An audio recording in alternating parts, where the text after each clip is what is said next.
يا أيها الذين آمنوا اتقوا الله حق تقاته ولا تموتن إلا وأنتم مسلمون. أما بعد، معاشر المسلمين والmuslimat wal hadirin wal hadirat, saudara-saudari para pemirsa dimanapun berada, alhamdulillah kita bersyukur kepada Allah atas nikmat yang Allah berikan kepada kita. Malam ini kembali kita melanjutkan pembahasan tentang petunjuk Nabi sallallahu alaihi wasallam dalam pendidikan anak-anak kita. Mudah-mudahan kehadiran kita memberikan kebaikan dalam hidup kita, serta ilmu yang kita pelajari menjadi cahaya dalam amanah yang sangat luar biasa ini, dan dalam mendidik anak-anak kita, putra-putri kita, dan menjadi panduan di dalam menjalankan tugas ini. Ucapan salawat dan salam semoga senantiasa kita sampaikan pula kepada guru besar umat ini, guru terbaik dan guru paling teladan yang pernah ada di muka bumi, baginda kita alaihi salatu wassalam. Mudah-mudahan kita mendapatkan syafaatnya nanti, serta dikumpulkan bersamanya dan bersama para nabiyin was-siddiqin was-syuhada'i was-salihin. Ikhwafillah, kaum muslimin dan muslimat, malam ini kita masih dalam pembahasan tugas kita kepada putra-putri kita. Pada pertemuan yang lalu, tugas kita sebagai orang tua bukan sekedar mendidik, membesarkan, tapi juga tugas pokok di antara tugas kita ta'limuhum hirfatan syarifatan yaktasibuna minha. Tugas kita membekali anak-anak kita ini dengan skill.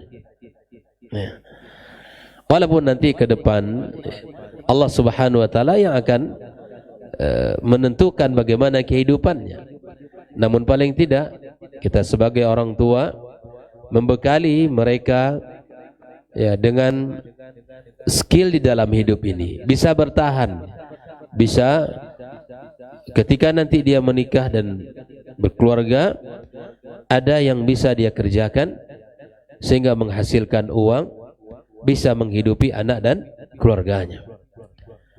Nah, Nabi kita alaihi salatu wassalam menyebutkan tentang betapa utamanya orang bekerja dengan tangan sendiri, kemudian menghasilkan uang lalu dia makan.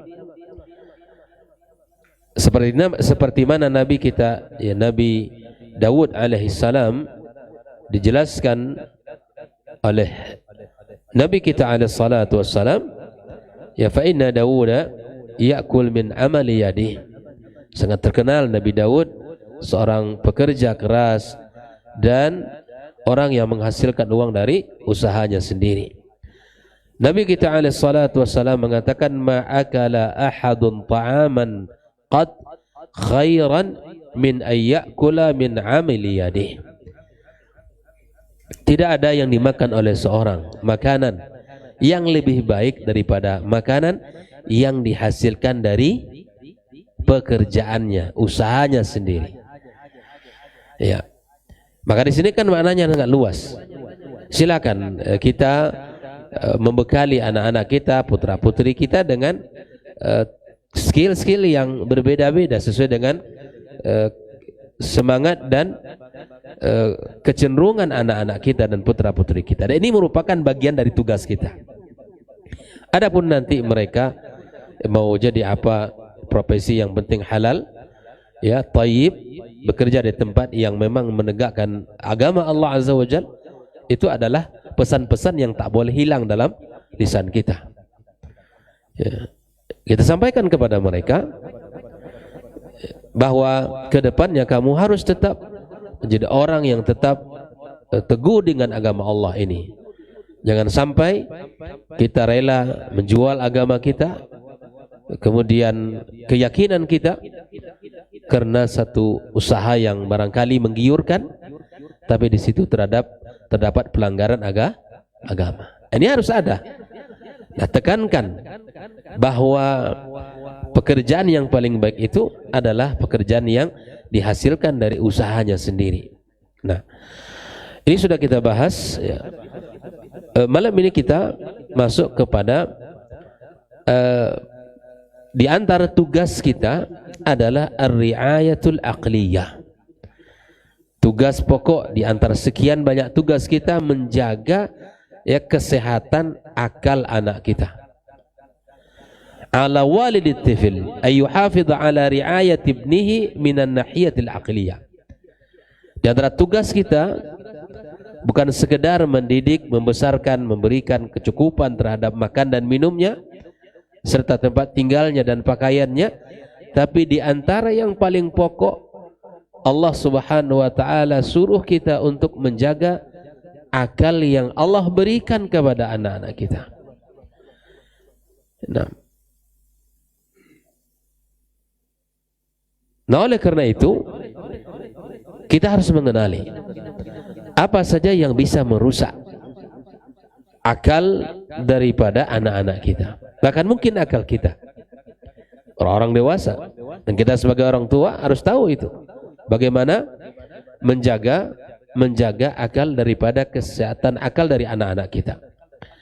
Wa bina'an ala hadza wajib 'ala al-ab aw al-murabbi ay yulahidh fi al-walad, memperhatikan pada anak kita itu ini perkara-perkara jika dikerjakan akan merusak akalnya. Maka contoh di antara hal yang bisa merusak adalah al-mukhadirat. Ya, ini menjadi musuh umat kita, menjadi musuh ke orang tua hari ini. Ya, perkara seperti sabu-sabu. Ya, ini kan perkara yang sangat kita takutkan juga hari ini.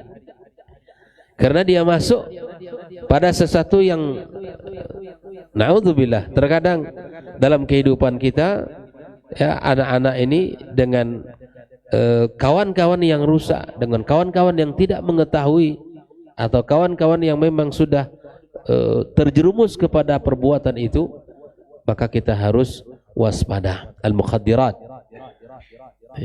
sabu-sabu dan sejenisnya, yaitu yang di apa namanya, yang dihirup, apa, yang dihisap, atau yang ditelan misalnya berupa ya, obat-obatan, pil dan lain sebagainya. Nah, semua benda-benda ini mesti kita waspada, mesti waspada. Kenapa demikian? Karena ini akan merusak badannya dan akan merusak ya akalnya. Ya, bukan hanya akan akal yang akan rusak, tapi badan akan kurus kering, kerontang, karena tidak tidur, kemudian dia akan bergadang, dan banyak hal yang akan rusak dari tubuh anak-anak kita. Ini yang harus pertama. Maka bagaimana caranya? Ya, kita harus mengenali dengan siapa anak-anak kita berjalan, dengan siapa dia duduk, siapa teman ngobrolnya, maka dibangunlah kedekatan dengan putra-putri kita. Ya. Terkadang ketika kita memiliki kesibukan di dalam mencari nafkah kita, di dalam bekerja kita, lalai untuk bisa duduk ngobrol santai dengan putra-putri kita. Andaikan misalnya kita sibuk di dalam bekerja, maka paling tidak jangan lengah di dalam doa kita. Jangan lengah di dalam doa. Jangan kita luput mendoakan mereka. Kuatkan doa kita. Terkadang dengan pekerjaan kita jarang berjumpa, ya, maka kencangkan doa untuk putra putri kita. Baik. Di antara hal yang merusak juga adalah misalnya film-film yang merusak, ya, film-film yang mengumbar aurat, ya, film-film yang akan merusak kejernihan pikiran anak-anak kita, atau foto-foto yang kemudian itu ya sangat mengumbar aurat, dan itu akan merusak ya fitrah daripada anak-anak kita. Walaupun misalnya hari ini pemerintah kita sudah menutup situs-situs itu, tapi sangat jarang, sangat banyak juga situs-situs yang mungkin bisa diakses oleh anak-anak, oleh generasi, oleh para pemuda-pemudi hari ini. Maka kita waspada. Ya, misalnya kalau handphone, ya paling tidak kita bisa ngobrol, kita buka, ya kita bisa bertanya, dan dengan cara kita sebagai orang tua untuk bisa mengetahui apa yang dilihat dan ditonton oleh putra putri kita. Tidak bisa, Pak. Tidak bisa kita diam, dan tidak bisa kita hanya membisu tanpa ada diskusi dan pertanyaan-pertanyaan kepada dia. Nah, ahibati fillah, ikhwani kaum muslimin dan muslimat rahimakumullah. Di sini Nabi kita alaihi salatu wassalam memberikan satu solusi untuk bisa kita menjaga akal, kesehatan daripada anak-anak kita.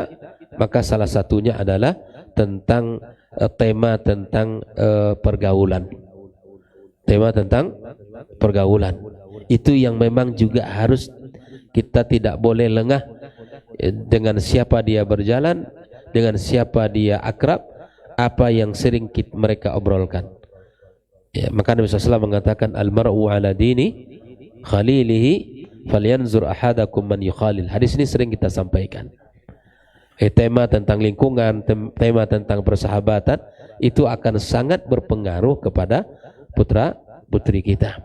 Siapa teman duduknya, ya siapa teman bermainnya, siapa teman nongkrongnya, itu akan sangat berpengaruh. Apalagi obrolan anak-anak hari ini terkadang melebihi usia dia, melebihi usianya, melebihi daripada usia yang sebelum sewajarnya dia ngomong seperti itu, tapi sudah diobrolkan karena tontonan dan mungkin cerita dari teman-temannya.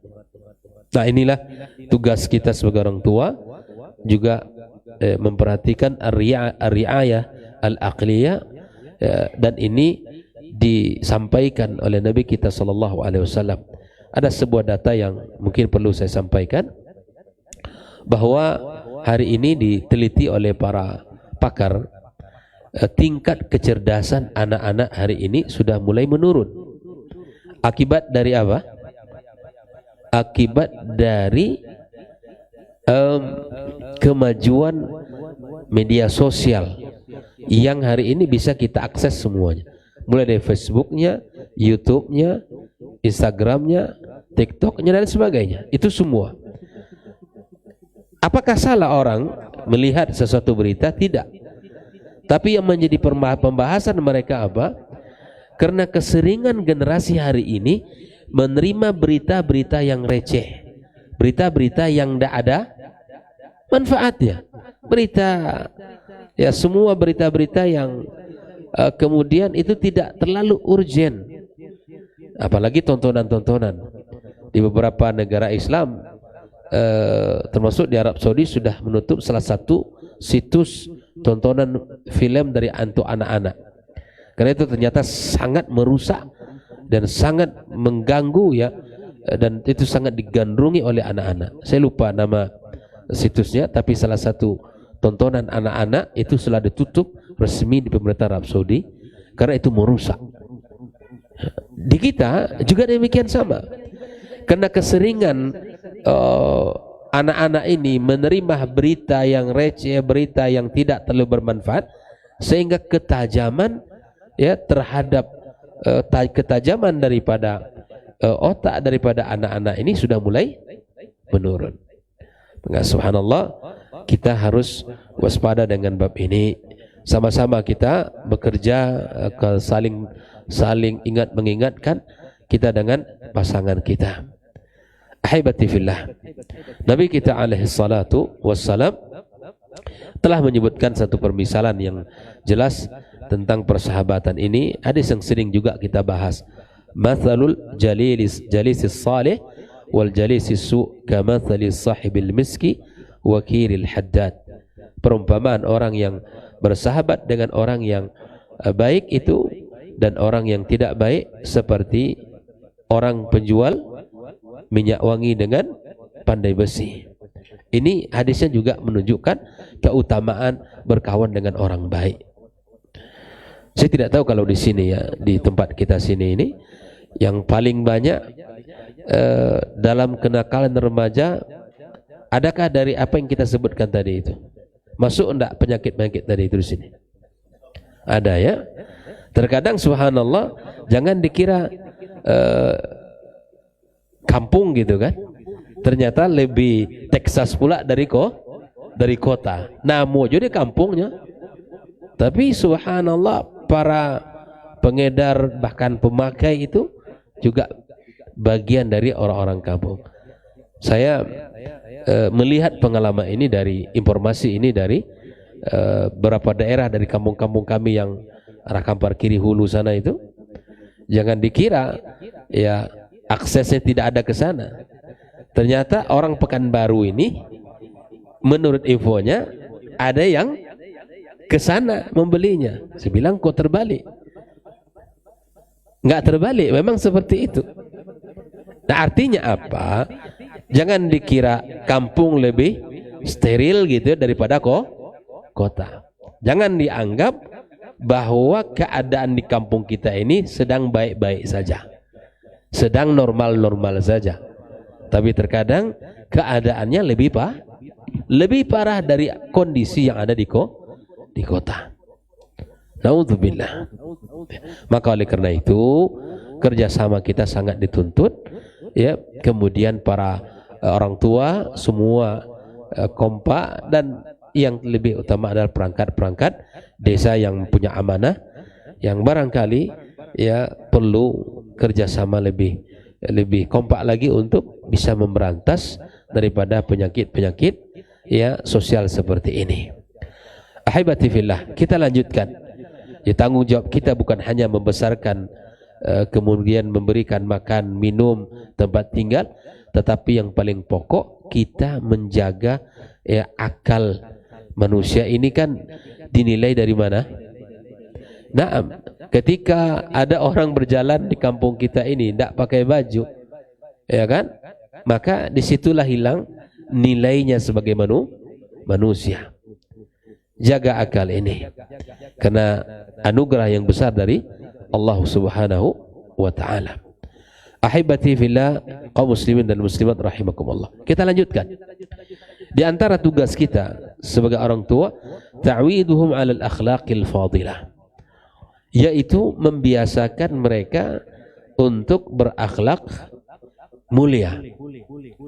Nabi kita alaihi salatu wassalam ya telah mengajarkan kepada kita bagaimana menanamkan akhlak, bagaimana mencontohkan akhlak dalam kehidupan. Sampai Nabi kita mengatakan, "Laisa min ummati man lam yujilla kabirana wa yarham saghirana wa ya'rif li'alimina haqqahu." Kata Rasulullah sallallahu alaihi wasallam, bukanlah dari golongan umatku. Siapa mereka? Yang tidak memuliakan dan menghormati orang yang tua, yang lebih tua, yang lebih tua. Bukan, kalau ada orang tua dihormati. Dan bukanlah dari umatku, kata Rasulullah, yang tidak memuliakan orang tua. Dan bukan juga dari umatku orang yang tidak menyayangi yang kecil. Yang kecil hormati yang tua sayangi yang kecil. Jangan kedua-duanya tidak ada bisa diambil contoh. Yang kecil tidak hormat orang tua, yang orang tua tidak sayang kepada yang kecil. Naudzubillah. Dan ini pagar bagi kita untuk bisa menjaga akhlak ini. Itu ukurannya satu. Enggak ada hormat ke orang tua, enggak ada sayang ke anak kecil, itu berarti sudah mulai terkikislah akhlak-akhlak mulia. Ini di antara standar-standar yang disebutkan Nabi kita alaihi salatu wassalam, wa ya'rif li'alimina haqqa. Di antara akhlak kita apa? Mengetahui bagi orang alim haknya. Orang alim itu punya hak yang mesti kita tunaikan. Maka kita jaga haknya para ulama. Kita jaga hak mereka. Dari Anas ibn Malik radhiyallahu taala anhu an Nabi sallallahu alaihi wasallam qaal akrimu auladakum wa ahsinu adabahum. Kata Nabi, ya, muliakanlah anak-anak kalian. Muliakan anak-anak kalian. Wa ahsinu adabahum, dan berbuat baiklah atau perbaikilah adab mereka. Di sini Nabi kita menyuruh kita untuk memuliakan, memberikan, seperti mana Nabi SAW, seperti mana Fatimah datang, Nabi berdiri menghormati dan menyayangi. Dan Nabi SAW juga melakukan itu kepada anak-anak para sahabat, ya, memberikan kalimat-kalimat yang menunjukkan itu kasih sayang. Dan itu harus kita lakukan kepada putra putri kita. Yang namanya kesalahan misalnya Pak, ya, saya menemukan kasus ketika anaknya salah, sudah seakan habis anak itu, ya, tidak ada harapan lagi. Saya bilang itu salah Pak. Ya, tetap saja harus berbuat baik kepada dia. Nggak ada pokoknya kehidupannya menyakiti saya. Nah, manusia itu punya kesempatan untuk salah dan punya kesempatan untuk berbuat baik. Ketika kesalahan itu ada, jangan ditutup pintu. Bukan di tangan kita dia tidak bisa berubah, Allah yang merubahnya. Jangan pernah putus asa, saya bilang, untuk mendoakan dia, berharap kebaikan dari dia. Jangan pernah, karena bukan di tangan kita dia baiknya. Allah subhanahu wa ta'ala yang menjadikan dia berubah.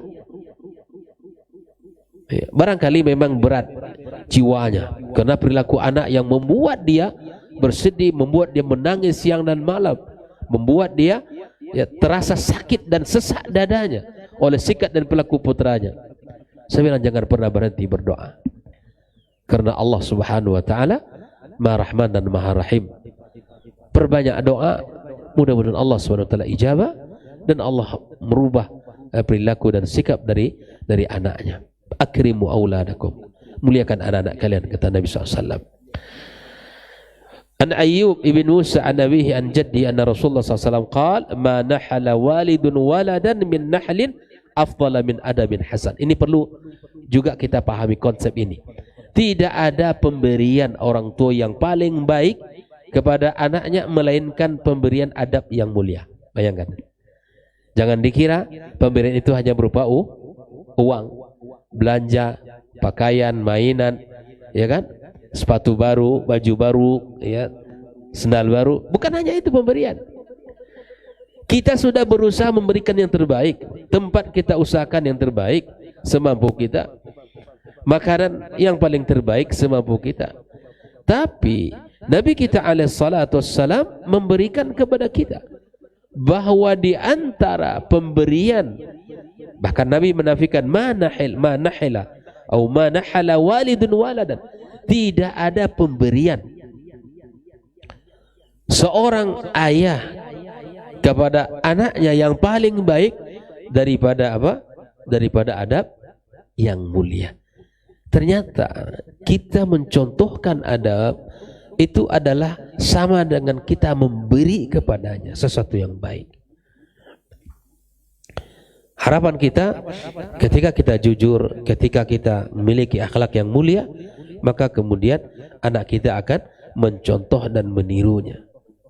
Oleh karena itu, jangan pernah kita merasa berkecil hati kalau kita tidak banyak untuk memberikan sesuatu. Tapi adakah kita sudah memberikan dari sisi adab, dari sisi akhlak kepada putra-putri kita?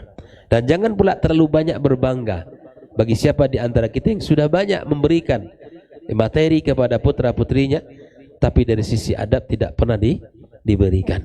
Nah, oleh karenanya di antara standar kebaikan yang disebutkan Nabi kita alaihi salatu wassalam adalah pemberian dengan contoh dan keteladanan.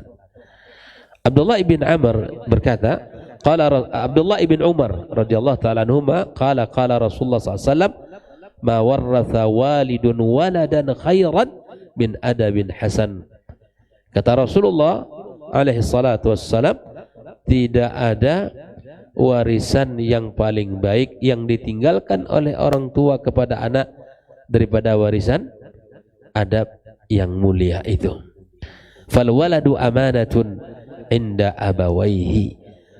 Anak itu amanah di sisi kita. Wa huwa ma'dinu nafisin yajibu al-istina' atau yajibu al-i'tina' bihi wal muhafadha ala ta'widi ala al-akhlaqi al-fadilah. Ini barang tambang yang mahal, barang yang mahal yang mesti kita perhatikan.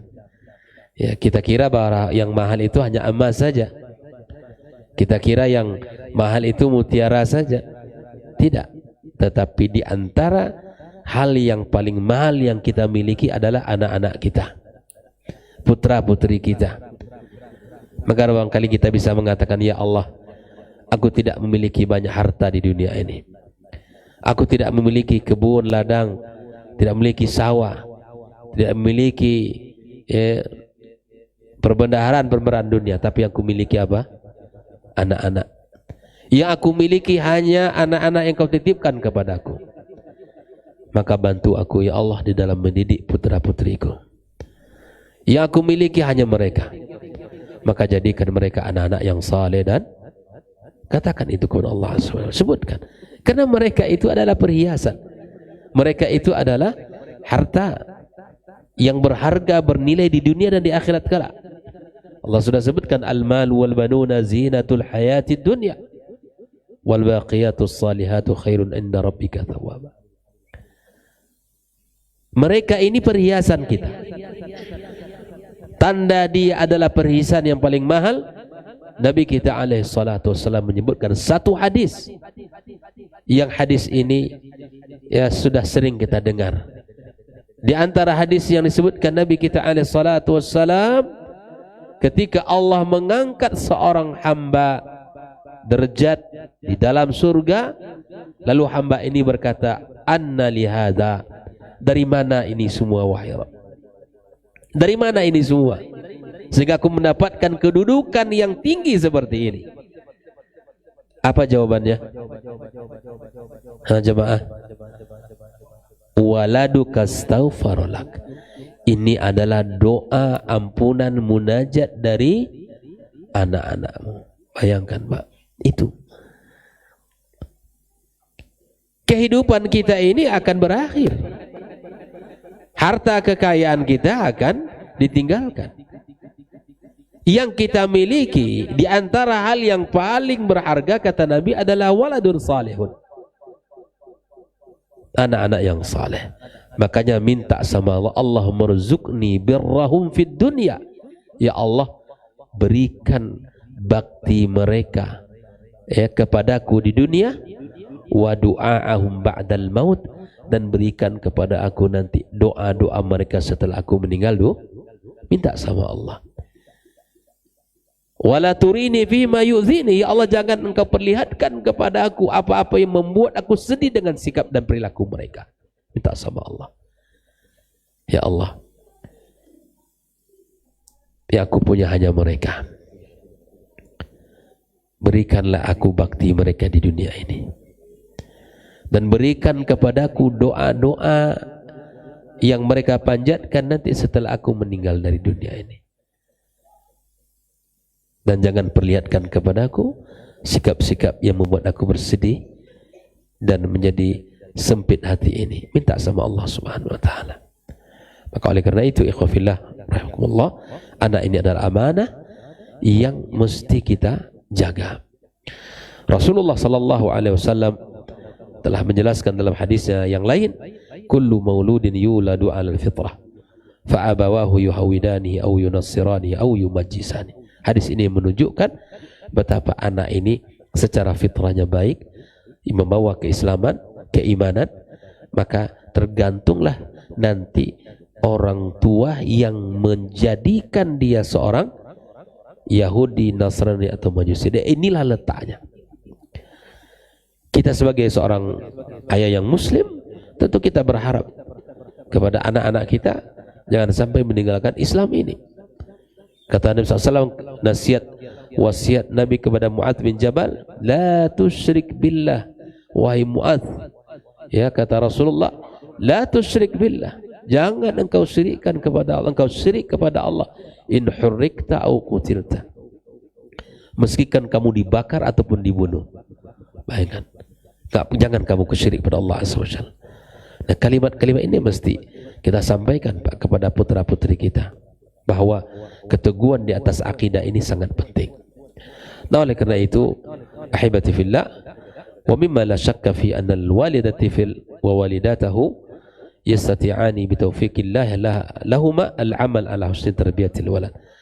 Bahwa tidak diragukan lagi insyaallah kedua orang tua, ya, ayah bundanya, dengan izin Allah dan taufiknya bisa mendidiknya dengan pendidikan yang baik. Wa an tariqil qudwatil hasanah awalan, pertama dengan contoh keteladanan. Makanya contoh keteladanan itu tidak dengan ucapan. Sehingga ketika Harun ar-Rasyid mengutus utusan dari khalifah untuk menyampaikan pesan kepada guru daripada Al-Amin, anak beliau, ya. Al-Amin Ibn Harun ar-Rasyid itu dipesankan oleh utusan istana untuk menyampaikan nasihat kepada gurunya. Karena guru ini akan menjadi cerminan. Guru ini akan menjadi teladan. Maka dipesankan betul oleh utusan Harun ar-Rasyid untuk pendidik Al-Amin ini. Jadi antara pesannya adalah pendidikan akhlak itu menjadi tauladan. Dan banyak nasihat-nasihat para ulama tentang bab ini, ya. Hendaklah yang pertama engkau perbaiki di saat engkau mendidik anak-anakku adalah kamu harus memperbaiki dirimu sendiri. Fa inna uyunahum maqudatun ilaik, mata-mata anak kami ini terikat dengan pandangan kamu. Karena yang baik menurut mereka itu yang kamu lakukan, yang buruk menurut mereka apa yang engkau tinggalkan. Paham nggak sampai di sini, ya? Maka di sini lahir kaidah pendidikan, banyak yang tidak tersampaikan tetapi tertanamkan. Paham? Banyak yang tidak disampaikan, tidak diucapkan, tidak disampaikan melalui kata-kata tetapi tertanamkan pada anak-anak. Dari mana sikap-sikap itu bisa tertanam? Dari perbuatan. Andaikan orang tuanya menjaga dari sisi qudwah hasanah, maka insya Allah anak ini akan mencontoh keteladanan itu dari orang tua. Yang pertama kata Syekh adalah qudwah hasanah, thumma talqinuhu al-adab al-fadilah. Kita sebagai guru, sebagai orang tua, mencontohkan keteladanan. Yang kedua, menyampaikan bahwa ini adalah akhlak-akhlak yang mulia disebutkan. Ya, makanya kesalahan di dalam Islam itu tidak boleh kita menghukum anak kita, ya, langsung dengan hukuman kalau anak itu melanggar karena ketidaktahuannya. Maka di sini tugas kita menyampaikan, ini mulia kerjakan, ini tercelah tinggalkan, ini baik lakukan, ini tidak hentikan. Itu tugas kita. Menerangkan al-haq, menerangkan al-batil, itu tugas kita. Maka bila mana anak mengerjakan sesuatu pekerjaan yang itu salah dalam pandangan syariat, tapi dia kerjakan itu, dia sebabkan karena dia tidak tahu, maka anak tidak boleh dihukum. Jelas itu. Anak tidak boleh dihukum. Makanya di sinilah talqinul adab al-fadil. Ajarkan jujur itu mulia anak. Kalau berdusta itu adalah tercela. Kalau kalau amanah itu sangat dicintai, kalau khianat itu dibenci. Nah, sampaikan itu. Maka itu tugas kita sebagai orang tua, tugas guru di sekolah untuk menyampaikan. Setelah ditalkinkan, wal amal ala gharsil khisal karimati fi nafsi wa tab'ihi ala sifatil hamidah. Terus kita tanamkan pada diri anak-anak kita untuk apa? Menjaga akhlak-akhlak mulia itu. Masuk waktu, kita dengarkan azan.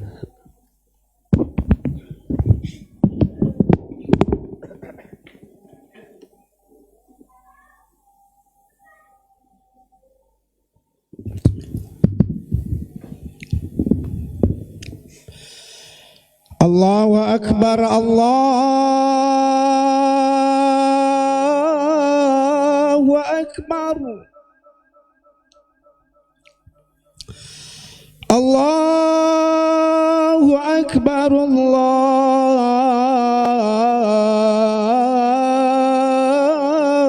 Allahu Akbar.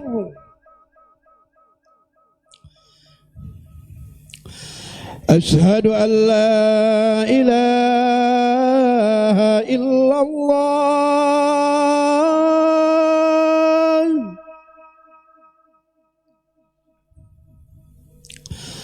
أشهد أن لا إله إلا الله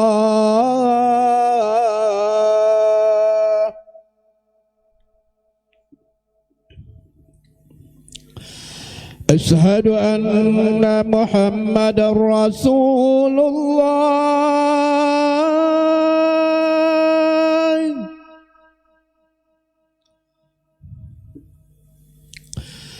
أشهد أن محمد رسول الله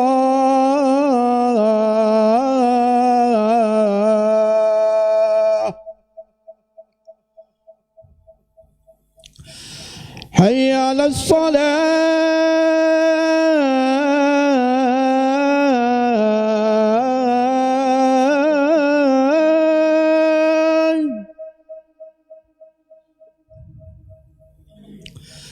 حي على الصلاة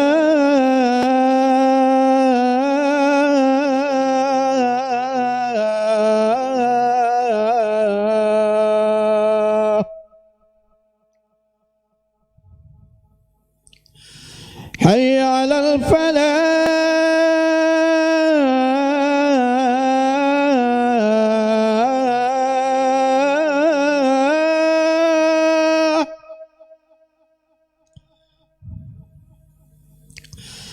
حي على الفلاح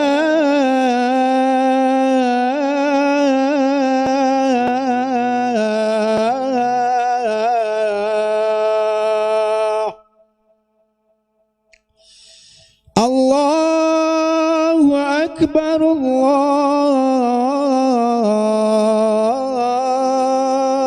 الله أكبر لا إله إلا الله.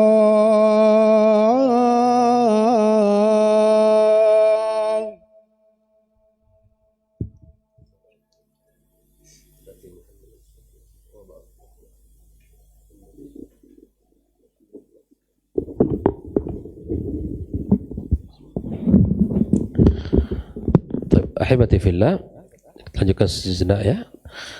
Di antara adab-adab yang mesti kita telakini, yang pertama adalah adabul hadis, adab bicara.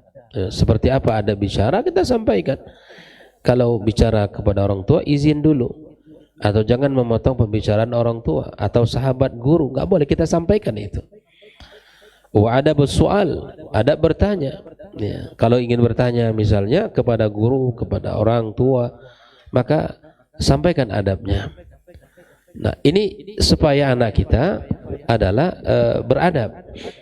Kemudian latifan fi hadithi, agar bicara dengan lembut, ya. Kemudian di antara adab yang mesti kita perhatikan, ayyu'awidat tifil 'ala an-naumi mubakkiran. Seperti misalnya agar tidur segera di awal malam, ya, wal istiqat mubakkiran, dan agar bangun juga lebih awal. Kama yu'awid ala mumarasatir riyadhah, allati la tata'arad ma'ad-din. Serta kita dorong anak-anak kita untuk olahraga yang bisa menguatkan fisiknya. Ya, anak-anak misalnya kalau anak-anak bujang ya, itu agar tidak memuncak syahwatnya, maka salah satunya adalah olahraga. Karena masa-masa itu adalah masa-masa yang semangat makannya tinggi. Kalau tidak olahraga itu akan bisa merusak. Maka olahragalah dengan olahraga yang tidak bertentangan dengan Islam. Kalaupun main futsal, main bola, ya silakan, tapi tidak mengganggu jam sholatnya, atau misalnya tidak membuka auratnya. Main tenis, main badminton atau pingpong dan seterusnya.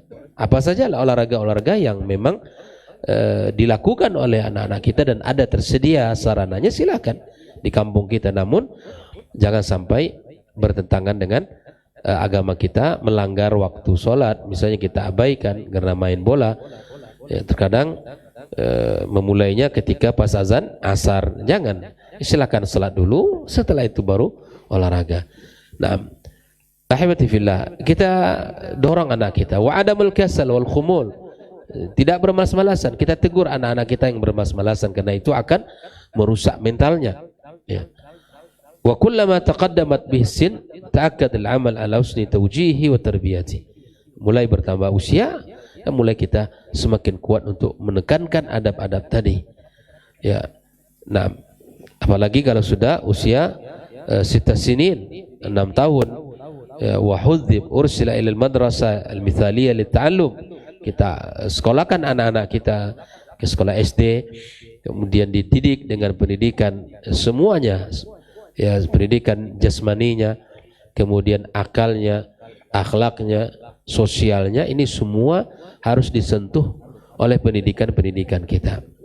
Kalau sudah masuk usia 7 tahun, kita sampaikan kamu sudah diperintahkan untuk sholat. Usia 10 tahun seperti mana yang hadis Nabi mengatakan, kalau dia tidak mau, kita mesti evaluasi dengan berikan hukuman, dan begitu seterusnya anak-anak kita. Nah, kemudian kita kalau sudah mulai menginjak dewasa, maka tentu lebih penekanannya daripada sekedar usia-usia mumayyiz. Ya, wa ikhtara ar-rajul mu'addiban li waladihi fa innal mu'addib al-mudarris huwa alladhi yurabbi hadzal walad.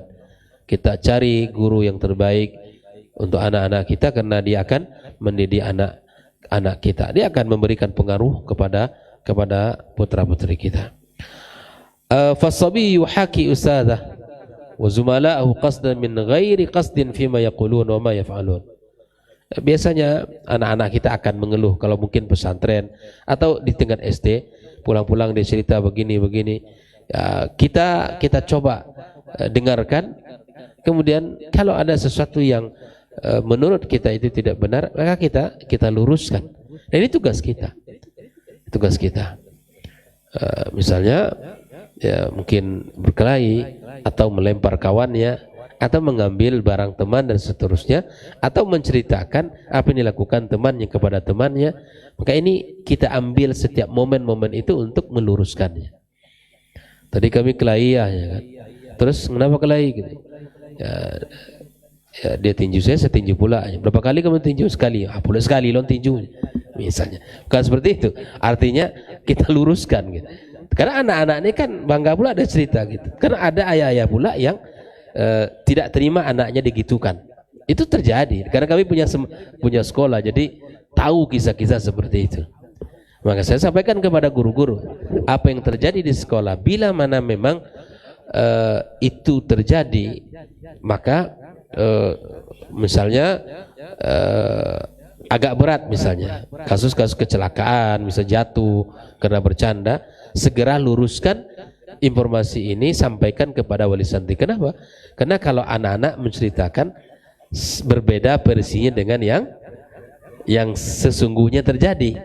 Nah, terkadang kan orang tua ini tidak sabar juga, tidak mau terima anaknya ya digitukan sama kawannya. Dan itu sering terjadi, Pak. Berita itu sering terjadi. Maka saya sampaikan ke guru-guru, jangan sampai anak-anak ini lebih dulu menceritakan versi dia, ya, dengan yang sebenarnya. Ya, maka biasakan cari data, jangan menvonis anak. Terkadang ada sebagian guru ini menanyakan ke anak itu seperti memvonis, seperti menekan. Jangan, buka anak itu bercerita dengan sejujur-jujurnya. Itu yang seharusnya dilakukan.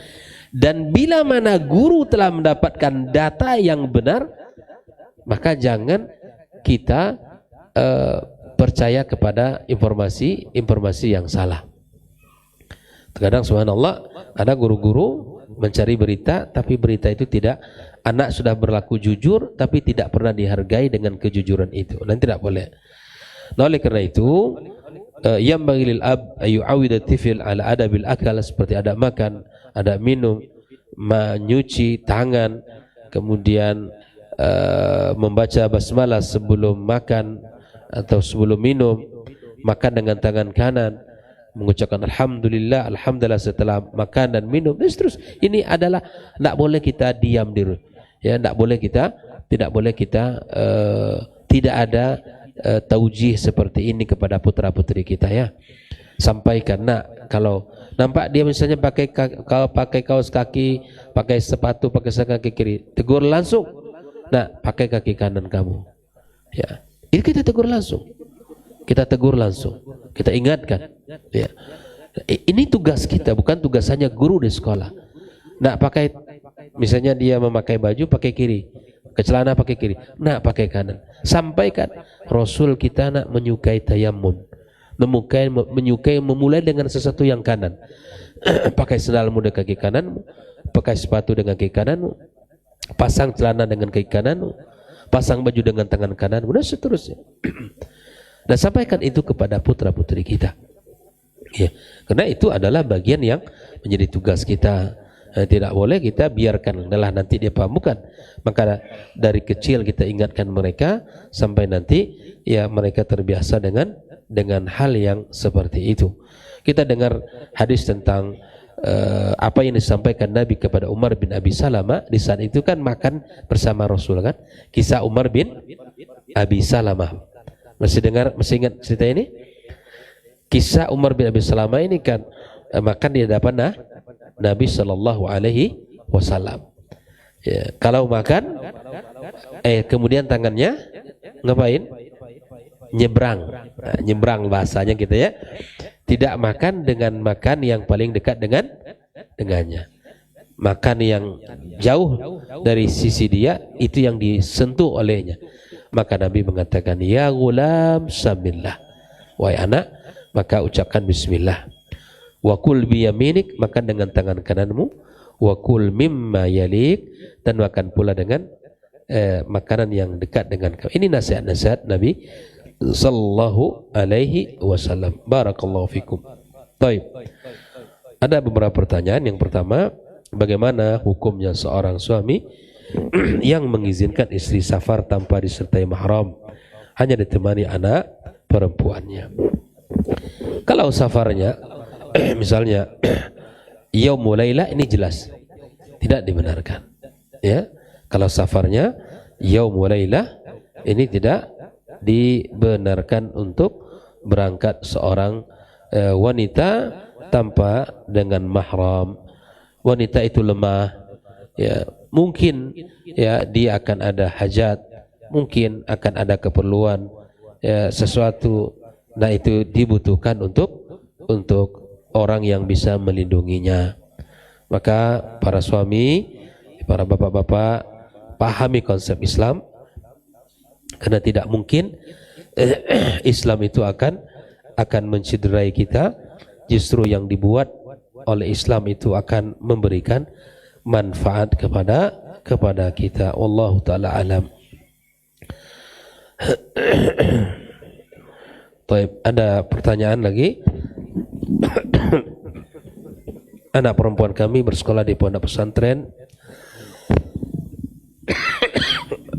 Dari pihak pondok membuat kegiatan setelah penerimaan rapor pagi mandi-mandi ke Sungai Hijau. Akhir tahun ini anak-anak diajak berkarya, apa nih?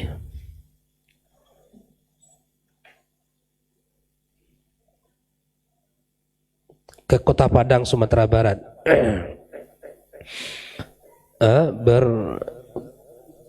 Berkarya di sini. Berkarya wisata ke Padang, Sumatera Barat. Taib. Sebagai orang tua kami berat hati untuk melepas putri kami untuk ikut kegiatan seperti itu.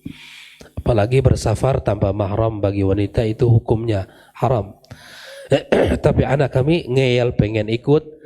Bagaimana menyikapi ya, apa yang sikap yang mesti kami ambil, Ustaz? Mohon nasihatnya. Yang pertama, tanyakan dulu ke pondok ini apakah sifatnya ijbari, sebuah kegiatan yang wajib gitu ya, yang kemudian adakah ruang di sana memilih. Kalau seandainya tidak ada ruang memilih, maka tentu kita tanyakan ke pihak pondok, ya, sejauh mana pengawasannya, ya, sejauh mana pengawasannya. Karena ada rihlah memang tidak seimbang, ya, apalagi anak perempuan, tidak seimbang antara yang ustadzah yang mengawasi dengan yang diawasi, itu sangat tidak seimbang misalnya. Apalagi nanti ada yang misalnya turun ke pantai dan misalnya mandi dan seterusnya, ini akan sangat berbahaya. Yang pertama tentu tanyakan kebijakan pondok, apakah ini adalah sifatnya pilihan atau wajib begitu ya. Kalau anak-anak perempuan tentu seharusnya pihak pondok memberikan pilihan yang paling baik. Ya, pilihan yang paling baik. Terkadang ada memang itu adalah rihlah, misalnya wisata atau rihlah edukasi. Ada rihlah ya macam-macam ya. Ada rihlah hanya kalau sekedar berjalan-jalan, ya cukuplah dengan orang tuanya. Tapi kalau misalnya pondok itu membuat kegiatan, ada rihlah yang sifatnya ada edukasinya, maka anak-anak ini misalnya dikasih tugas, contoh misalnya ke kebun binatang di Bukit Tinggi, nanti mereka akan mengunjungi, kemudian akan mencatat pelajaran ini dan itu, ya tentu ini ada berbeda kondisinya Bapak Ibu. Kalau seandainya memang sifatnya adalah edukasi, maka kita tanya ke pihak pondoknya seperti apa tanggung jawab dalam safar, di dalam perjalanan. Ya tentu ini tidak akan sendiri anak kita kan, bersama-sama dengan teman-teman dan tentu berapa guru yang bisa menemaninya. Nah itu ala kulli hal, tentu kembali kepada maslahat yang ingin dicapai. Kalau maslahatnya lebih besar mudaratnya daripada manfaat yang didapat, ya tentu kita bisa memberikan argumen kepada pihak lembaga pendidikan, terlebih kepada anak kita. Ya anak awak kan cerita itu loh kan, kawan-kawan pergi semuanya Bu katanya, ya, kan itu alasannya, kawan-kawan pergi semuanya Bu, ya insya Allah di sana dan seterusnya. Nah kita tanyakan dari pihak pondok sejauh mana. Kalau seandainya kita punya alasan khusus yang barangkali pergi itu juga mengeluarkan biaya. Itu alasan-alasan itu tentu juga harus kita komunikasikan. Nah, untuk biaya sekian ayah belum mampu. Ya, bisa saja kita masuk dari sisi itu. Yang kedua, kesehatan kamu juga harus dijaga. Biasanya kamu kalau kelelahan maka kamu akan misalnya mudah untuk terjangkit penyakit ini dan itu. Nah, itu komunikasi pendekatan itu kepada putra-putri kita.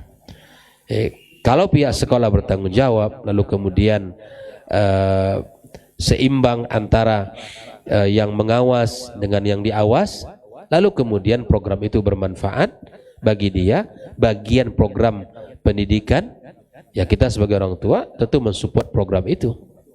Tapi berbeda kondisi kalau seandainya ya anak kita atau kita sebagai orang tua misalnya tidak memiliki kemampuan khusus, ya tentu harus disampaikan kepada anak-anak kita. Wallahu ta'ala alam bissawab. Jika itu adalah kegiatan yang memang di luar kegiatan pondok yang wajib, maka ini kan seharusnya pilihan. Seharusnya pilihan siapa yang mau dan siapa yang tidak, terbuka untuk tidak ikut. Nah, tentu ini kebijakan kepada pondok dan lembaganya masing-masing. Kita tidak bisa intervensi, dan seperti apa tentu mereka harus bertanggung jawab selama keberangkatan, pergi dan sampai pulang nantinya. Wallahu taala alam bissawab. Dan kita sebagai orang tua ya harus pendekatan secara baik kepada putri-putri kita, ya mungkin dia bisa mengerti dengan kondisi kita dan dia bisa ya memahami keadaan kita sehingga dia tidak ikut. Ya, wabillahi taufik. Demikian pembahasan kita malam ini. Wassallallahu ala nabiyyina wa habibina Muhammadin wa ala alihi wa sahbihi ajmain. Wassalamualaikum warahmatullahi wabarakatuh.